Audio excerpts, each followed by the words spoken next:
What's good, y'all? It's your boy Ross back at again with another video. So we're gonna check out the WWE Renaissance Era by Superkick Studios. A few of you guys have sent this to me on Twitter, wanting me to check this out. So I'm definitely looking forward to seeing what Superkick Studios has to say about this. I do believe we are in a Renaissance era when it comes to just the amount of talent and stars we have that are viable potential main eventers. Right now, we got CM Punk back. We got potentially, obviously, The Rock being teased into plans with Roman Reigns. We got LA Knight. Seth Rollins is doing his thing. Who else we got? Jey Uso, Sami Zayn. And this is not even including the potential stars that that can come from NXT, like Ilya Dragunov, or a what's his name, Trick Williams, or even Carmelo Hayes. Like, we have a lot of potential future stars, and we have a lot of good main eventers potentially. Just right now on the main roster, there's a lot of over baby faces. Cody Rhodes.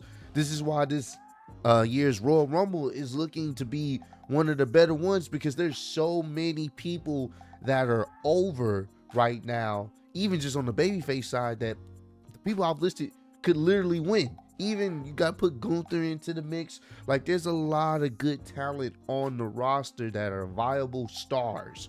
Legit, when people see these individuals, the crowd lights up. You feel me? So we're going to check this out.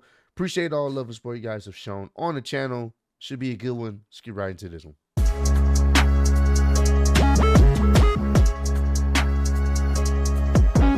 Shout out to Superkick World Studios. Wrestling Entertainment in their years and years of existence has firmly been defined by eras, time frames in the company's history where different stars defined their image. They crossed over into the mainstream, and they created moments which are still replayed till this very day. Each era has an accompanying cast of marquee attractions and reasons to exist. Facts. From 1997 to 2002 was the Attitude Era. Then came the Ruthless Aggression Era from 2002 to 2008. This was followed by the PG Era. Then came the Reality Era, followed by the New Era. With each name that the company was given for their various time frames, it felt as though WWE, from a television standpoint, was growing more and more out of touch with their fan base. Yes, there was some good stuff here and there, but fans were just waiting for an improvement. But that turn in the right direction would just never come. The moments, the unpredictability, it was few and far between. At the end of the 2010s, it felt like World Wrestling Entertainment was hell-bent on self-sabotage and alienating their fan base. big dog. Lacking a structure, missing out on top talent, coasting by with their pay-per-views, and failing to deliver fans the stars that they wanted at the top. Go back to 2018 or 2019 and it looked like the WWE was doomed to fail forever. Entering the 2020s, the WWE has finally found their way again. The company has gone through an overhaul from the top down, from new ownership and ideologies to pushing the new wave of superstars. The company has seen a massive turn under Nick Khan and Triple H, where fans are finally enjoying the WWE for the first time in a long time. The company's had a resurgence across multiple facets, from how the company is building up talent, a new vision for media, and even a complete overhaul of their developmental to fit into a I forgot to even mention Jey Uso. I got to put him in the mix. Jey Uso he's put himself in that main event tier. You know, it's always been in the name main event Jey Uso, but him being by himself, I forgot to mention that. That's how many people right now on the active roster that you can legitimately say they can be the head champion. They can be the star of the company. If it wasn't a Roman Reigns, if Roman Reigns dropped his title, one of these people that I talked about outside of the NXT people, I think, you kind of got to let them grow. But the future looks promising with them as well. When they get to the main roster, it's good to have options. It reminds me of the Attitude Era, where there was multiple guys. That obviously Stone Cold and The Rock were the two top guys, but there was multiple people that you could fill in that could potentially reach those top spots, and I love that. grand scheme of an overall plan that seems to be clicking. After some really tough years for fans which were filled with Oh my frustration, God, that bad was television, awful. and spite booking at times, the company has gone through a renaissance. By its literal definition, renaissance means rebirth, and a rebirth has happened within the WWE. Facts. And you may think the simple answer is Triple H taking over. But there's all these little pieces that make up a much bigger picture that finally has the company clicking. So let's rewind back.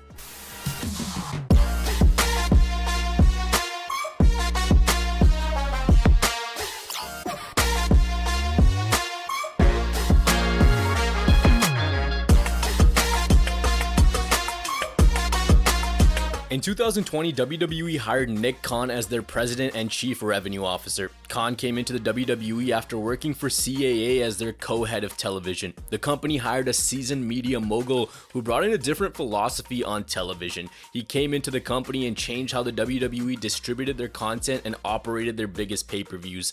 Earlier in 2020, WWE had parted ways with George Barrios and Michelle Wilson, who had been with the company for 11 years. When asked about why this happened, Vince McMahon said the company wanted to focus on growing the value of their content and that the decision was based on a different view of execution over areas of focus. Dumbing that down, Vince didn't think they were focusing on where the money was, and he had a different view on what they should be doing. In came Khan and immediately changed the company. By the following year, Peacock became the official home for the WWE's content library in the US. They entered a multi-year agreement with NBC Universal and were able to settle on a $1 billion rights agreement. The company launched the WWE Network back in 2014 with hopes that it would seamlessly fit into the streaming landscape, even though it hadn't exploded yet. Think the WWE's version of Netflix, a signature app that had content upon content for a bargain of a price.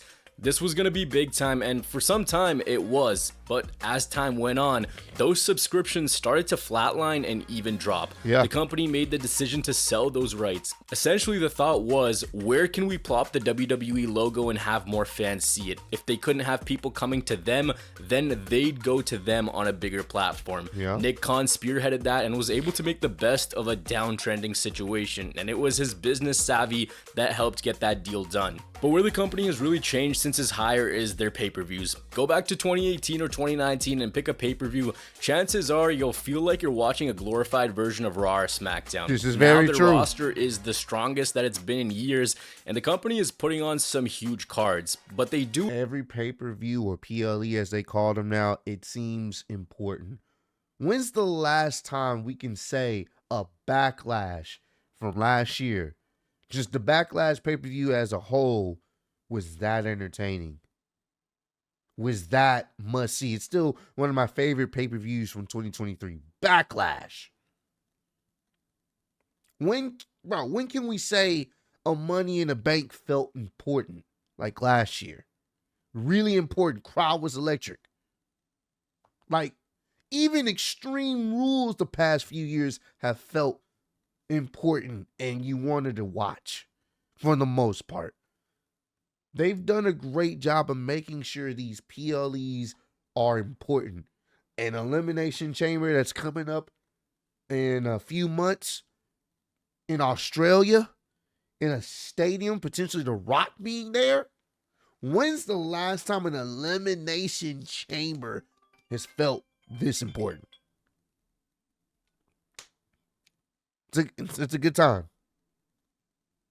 It in bigger venues and different markets. Going back a few years, there would be very few shows that were inside football stadiums or baseball parks. Now there's more of those which give it a grander feel, and that goes hand in hand with what I mentioned earlier. The biggest change has actually come with WrestleMania. The grand feeling that came with WrestleMania has finally been restored for the past couple years. And why it's working is the two-night structure that the show now has. Again, go back to those shows in 2017, 18, 19. Look at the time. 4 hours, 5 hours, 5 hours, 5 hours. Just too much, bro. To the 5-hour mark for almost all of them in terms of runtime. WrestleMania, though it was one of the biggest shows in the world, at times felt like a chore to watch and it lost its sparkle. Instead of being a showcase of the best storylines and matches, it became this 5+ hour marathon where the company crammed as much as they could onto one show. So you'd usually get lukewarm critical reviews once these shows were done. Since Khan came in, WrestleMania has expanded. Yeah. It was a change that at first seemed odd, but now seems reasonable that it happened. This change has led to more ticket sales, partnerships, and big-time matches. The rejigging of what and where a pay-per-view should be since 2021 is what's worked, and that falls under Khan, who is a key piece in WWE exploring these different markets. Also, pay-per-view fatigue doesn't seem to be a thing anymore. They don't have a pay-per-view every month just for the sake of doing it. You don't need a TLC in December to fill a spot on the calendar, because if you end off your schedule in November, then the next one isn't until the Rumble in January, which fans will be hungry for, no doubt. SummerSlam went from arenas to stadiums. The WWE started to do more international shows, and all of that came under the eye of Nick Khan. That hire in 2020, though simple for most fans, has had an unseen effect on the WWE. WWE, for their entire existence, has also been able to maintain connection to the entertainment industry because at the core of it, they are an entertainment company. Music and television helped the WWE launch WrestleMania and get to new heights. But there was a point where it felt like the WWE was trying their absolute hardest to hold on to that relationship with the mainstream. Problem being, there was a huge disconnect between what they thought worked and what actually worked. The company brought in stars like Snooki, Jerry Springer, and Kevin Federline to continue to show that they were still relevant. Heck, they had an entire era of their flagship show have a cast of changing celebrity guest hosts to maintain that relationship so very desperately. Sometimes it was good, most times it was bad, and sometimes it was flat out cringe-inducing. But those celebrities didn't really do much for the WWE in the grand scheme of things. What's a one-off appearance really going to add, aside from your hardcore fans rolling their eyes at some very forced segment?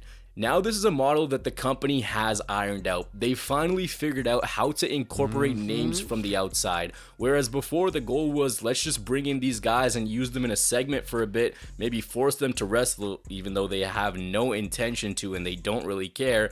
Now they have them seamlessly fit into the company. At the top of this is Logan Paul, one of the biggest names in combat sports and multimedia. With him, he brings a reach of millions. His addition to the company seemed pretty harmless on the surface, but he's been able to give the WWE an exposure among young adults and fans who maybe don't follow the company but follow what Paul is doing, even if they're just hate watching the guy.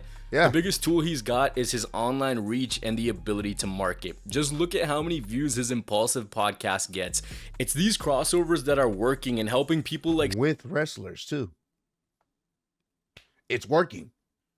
You may not like the guy, you may not respect the guy, or some of the stuff he's done in the past, but when it comes to the marketing side, when it comes to his in-ring ability and how serious he takes the in-ring aspect of it, you gotta respect it, bro.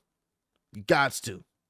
Seth Rollins be seen by those who wouldn't know who the guy is. And it's going both ways. The WWE gets eyes on them because people want to see what Paul's doing, and by working with him, guys like Cody and Seth are being put into this mainstream avenue where they get some more exposure than they normally would have because of the built-in fan base that he has. Even if the exposure is so simple as to, the wrestler that was on Logan Paul's podcast, it helps them get those names out constantly and not just for a one-off. What's an added bonus is Paul is a natural athlete and he's come into the WWE and made big time waves. The believability factor is there because he can go in the ring. They've kept him a special attraction where he only wrestles at the biggest shows 2 or 3 times a year, and he's been great for the WWE. Instead of an ever-revolving door of people that serve a single-time purpose and that WWE fans couldn't care about anyways, Google search echoed that as of 300,000 would have been the highest, and 200,000 of those were for Paul. So he clearly the key to swelling of the numbers with while maybe the gig is up with the brothers as far as expensive pay-per-view shows. The concept of Logan going for the title in a low-cost show was a big success. They finally figured it out. Same thing goes for Bad Bunny, one of the most popular artists on the face of the planet. His appearances in the WWE have helped them garner huge mainstream headlines because he brings that worldwide reach. These guys both wrestle and do well. And again, it goes both ways. Fans care. So do media outlets. How do you pique someone's interest who won't watch the WWE? Here's someone you may know. They're actually wrestling. And the fact that Bad Bunny, a music star, is out there and he respects the business and he loves the business and he doesn't take it as a joke. One of the biggest stars in the world is out there willing to go in the ring. It's not that bad either. On our card, and they do it a few times. Opposed to here's a celebrity paraded out without any rhyme or reason, please put it on your website. Who are the ones that can land you on the big time publications? Who are the ones that can help make waves for it? Again, both Bad Bunny and Paul started appearing in 2021 under Khan's reach. I think maybe when we started even bringing in like Logan Paul and Bad Bunny into it, and just seeing like even Bad Bunny's match at WrestleMania, I guess his first real match at WrestleMania, I guess 37. That I feel like people were starting to go, oh, Bad Bunny's part of this. Oh, I haven't watched wrestling in a long time, or I've never watched wrestling, but I like Bad Bunny, so now I got to start watching. Yep. Yeah, there's a lot of eyeballs on what you guys are doing. Like you said, more now than ever. Overhaul seems to be the word of the video, and I'll continue diving into it with NXT, which was another necessary step that needed to happen in order for things to become one functioning machine. The NXT brand has been around for over a decade, and what initially started as the company's replacement for the ECW revival became a cult classic among fans who were jaded with the WWE's main roster. The focus on Raw and SmackDown was the big, jacked up dudes who were the textbook definition of wrestlers, and stories that felt like they changed course every minute. Meanwhile, on NXT, they had a different in-ring product, a product that a lot of fans wanted to see. They were slower with their storytelling. You had to look for those Easter eggs, and they kept rewarding you for following the product. The brand had their peak from 2015 to 2019, so you can imagine the outrage that came in 2021 when everything was stripped away and the super indie once again transitioned into becoming a farm system. The focus became less on short-term gain and instead creating future stars that had the star power and athleticism to become big names in the WWE. And early on, it was a tough watch. Nickelodeon NXT was rough because they stripped it all down entirely. They wanted to do things their way, and looking back at it now, I mean, I said it back in 2021 too, but it's a step that needed to happen. The rebrand came out of left field, but it's since settled nicely. It has a nice blend of young wrestlers, some stars from the main roster, and the in-ring quality that fans loved back in the black and gold days. Again, another overhaul done by Triple H and Nick Khan. What we want to make sure is easy for folks who want to be WWE superstars is figuring out how to become WWE superstars. So if you think of the life of an elevated athlete throughout their career, the opportunity to go play somewhere has always been easy. Being able to play somewhere is not. That's what's hard. But if you're an amazing high school football player, colleges come after you, you get recruited, you go into their system, and either you make it or you don't make it. Again, all that it takes to get there, very difficult. But the system, not difficult from my point of view. So we want our system to be an easy system where people who want to be superstars, they know how to get to us and we can get to them. We don't want to just keep doing that same thing. We want to look elsewhere for great young talent. If you streamline your developmental, if you make it simple, it works. A key branch off from what he said is the WWE Next in Line program, where the company recruits college athletes and gives them the option of becoming WWE superstars. So you could potentially have the next Brock Lesnar on your hands. And when looking at NXT, two of the big stars of the future are Braun Breaker, who came in from football, and Tiffany Stratton, who came in from a gymnastics. Yeah, Braun Breaker is for sure the next guy up. Definitely. What, man? We're just waiting for him to appear on the main roster. He's the next guy up. He is the next guy up. background. Both completely molded by the WWE. I didn't even know that. Both wrestlers who look like pillars of the future. They came in with no I didn't know she wrestling was a training. gymnast. They were built from the ground up, given time to find their way, display their athleticism, fail, And- figure out what works. And Carmelo, man, he's next up too. He had a nice showing on SmackDown for the United States Championship tournament. I like that. I like what they're doing. What doesn't, and all the subtle nuances that wouldn't have worked with the black and gold audience. They wanted Trick the Williams. big veteran signings from ROH or New Japan. With AEW becoming the landing spot for a lot of those talents, black and gold really didn't need to continue to do the same thing.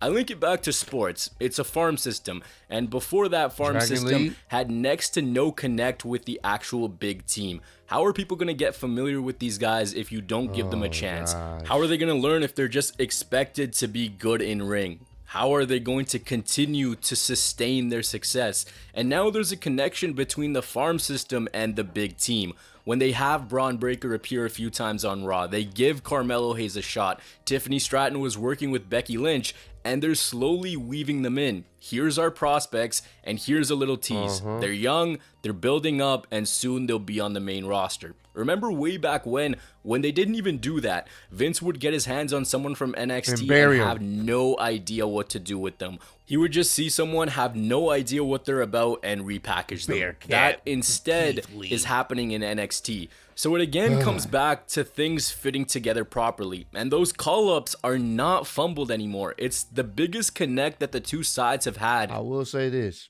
Vince did right by Gunther. I wasn't a big fan of his original name change. I was very worried and scared, but he did right by him. So Since that In the crop end. with Paige, Big E, the Wyatts, the Shield, that crop of talent was brought up nearly a decade ago, and they fumbled so many wrestlers in between that time. In the Renaissance era, though, the biggest change comes at the top. In 2022, Vince McMahon was forced to step down from his role in creative. Many fans had been beaten into submission at McMahon's philosophy of booking, oftentimes random, poorly crafted, and nonsensical. He focused very heavily on part-time wrestlers of eras gone by, which sometimes put their health in Oh, jeopardy, man. and he sabotaged the progression of superstars of the future. To discredit Vince McMahon is completely wrong. I mean, without him, the company isn't as big as it is. The man is Yeah, responsible of for course. having a vision that no one else did. But he was disconnected with the changing times, disconnected with the fan base, and would coast by because, well, it was his company. The 2010s are the scapegoat in this video, and they'll continue to be. Under his watch, the company missed out on so many top stars Yep. by giving them lukewarm pushes before they'd fade into obscurity, and they'd essentially be the I'm happy that Samoa Joe is AEW World Champion. He deserves it. forgotten toy that was the shiny one for all of one episode of Monday Night Raw. With him, sometimes it would feel like you were being force-fed what he wanted to give you, while what you wanted was intentionally dangled in your face and not given to you. Now with Triple H, that's completely changed. He's able to introduce talent slowly and keep them a constant on WWE TV. Yeah. I made a video called The WWE's New Wave. In it, I discussed how people are finally getting a chance. There's an investment being made in stars who will carry the WWE now and ones that will Dominic, be there for the foreseeable our future. top heel in and the again, company. linking it back to a sports team, it's about depth. How much depth can you create in your organization? It's about having those guys take over once the big guys are gone and building around that core. Yeah. Building so you don't have another big dog situation where it's like, oh shoot, our top guy is on the way out. Let's strap a rocket to someone. Instead, here's those talents. Let's let them simmer and Bro, they don't have to worry about that because they have other stars that can fill the big stars' spots. There's other people to care about other than just Roman Reigns. We know Roman Reigns is up here, but now you have other people that are creeping up too. And that's the good thing. slowly they'll come up when the time is right. NXT fits into this plan. Call-ups are working, and wrestlers who are organically over are given the chance to prove why the WWE should run with them. It's a huge contrast to before, Yeah. where molten hot acts would emerge, fans would be cheering their guts out, and they'd immediately be made to look like comedy acts because they didn't fit Vince's vision. Yep. It links back to what I talked about earlier. You need a connect from upper management and the talent, and right now that connect is there. Under Triple H's eye, the company has focused on doing what a television show should do, and that's storytelling. A key difference is instead of it being a 30-minute episode, it's one concurrent story that seems to have logical start and end points. Yeah. He's also focused on giving fans a great in-ring product, which he was a huge fan of in NXT. The WWE finds himself in a similar situation to the Ruthless Aggression era, where they had stars of a previous generation plus ones that are slowly building up. And when that happens, you have limitless possibilities. Now, I do want to point out that not everything has been perfect under Of Triple course. H. There are some people that give him blind credit without looking at his flaws, and Yeah. he does have a lot of them, but at least there's structure. Under his watch, the WWE has been quite strong. Look WrestleMania 40 ticket sales show strength of WWE brand months before the 2-day event. Pretty sure boys has been buying them like hotcakes, especially with the news of maybe The Rock being there as one of the main events. Oh, before boys was buying tickets left and right. Now I'm even sure they're buying tickets left and right. no further than CM Punk. They were able to repair their relationship with CM Punk.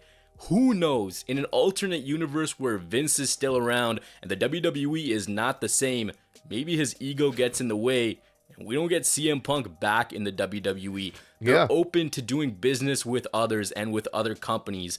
They've also proven that acts from other companies can come in and be treated as big time. Yeah. Cody is the key example. When he came back in 2022, people thought, all right, cool return. But the company proved that they could go out, get free agents, and have them immediately have a sustained impact. Cody's arrival into the WWE laid the foundation for others to come into the company. Being able to lure free agents into the company, I don't know if that would have happened a couple years ago.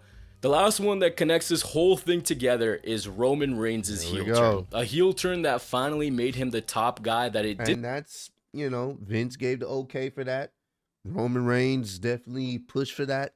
And he is in, even though we complain about his long title reign and not being there, we cannot deny he became the guy. He got put on that Mount Rushmore. He did. We didn't know. Vince wanted him to be the guy after John Cena. It finally happened.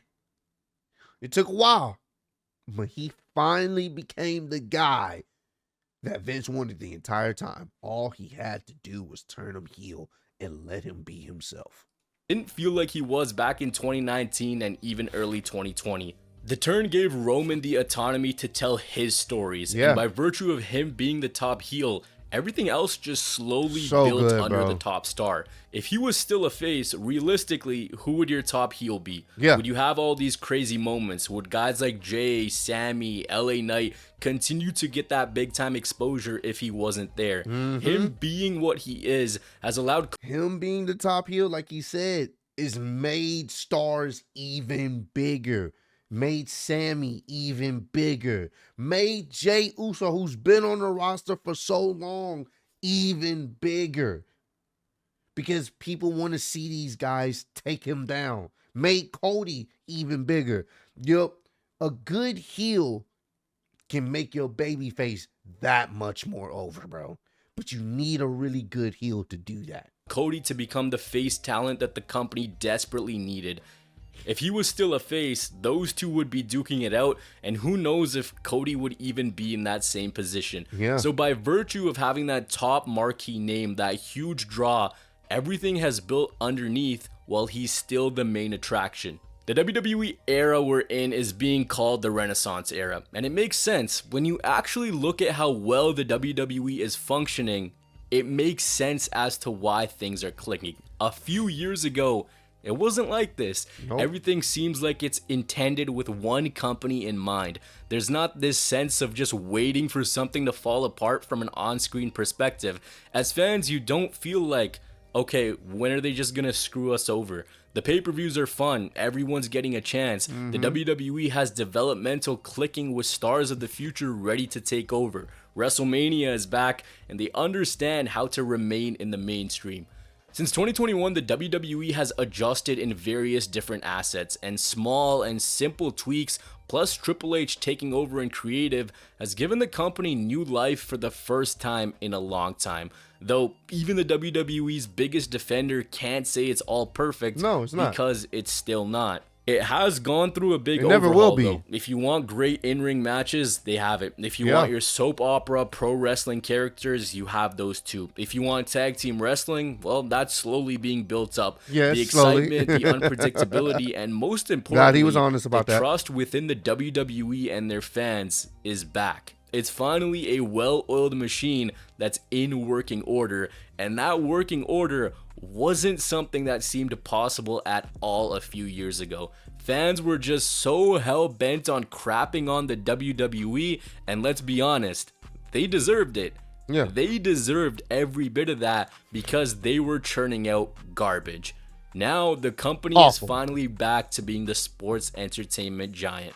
In the comments below, let me know, is this the best place that WWE good. has been in the past 15 years? What's working for you? What's not? What changes still need to be made? This is the fourth of a series that's almost happened on accident. I made a video talking about how garbage the WWE was at the end of the decade. There's one talking about the pay-per-views and how they've gone from chore to charm. And then the new wave of talent that the WWE is finally developing. So check those out because Sure. they link back to this video. I hope you guys enjoyed this one. This was a great one, I'll man. catch you guys in the next. I'm gonna go ahead and give this a like. Y'all go check out the other videos.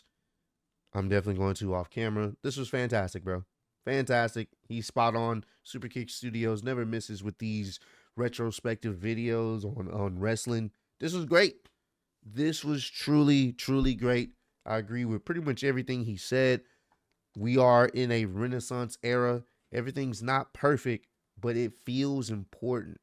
When's the last time you could say the first Raw of the year has felt this important? They brought The Rock back to hype up WrestleMania season. When's the last time that's happened? Tell me. Can someone tell me when's the last time they have done something where the first Raw of the year felt must see? And they did it.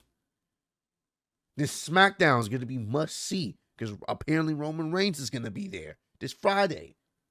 Like, they have changed. They've made some of these shows must see, important. What's going to happen? And that's what you want. They have so many stars and talent that you could pick and choose who you want at the top. That's what you want. Dub is even excited to check out these pay-per-views every time we check them out because it's always a good time. I don't think I've rated a pay-per-view low in the past 2 years. Since Triple H has taken over, I don't think I've rated a pay-per-view below a 7 out of 10. That's how enjoyable it's been. We have the biggest heel in the industry, and we're waiting for who's going to finally dethrone him. This is great. This is fantastic. Comment down below. Let me know. Do you guys feel like we are in a Renaissance era in WWE? Because I do.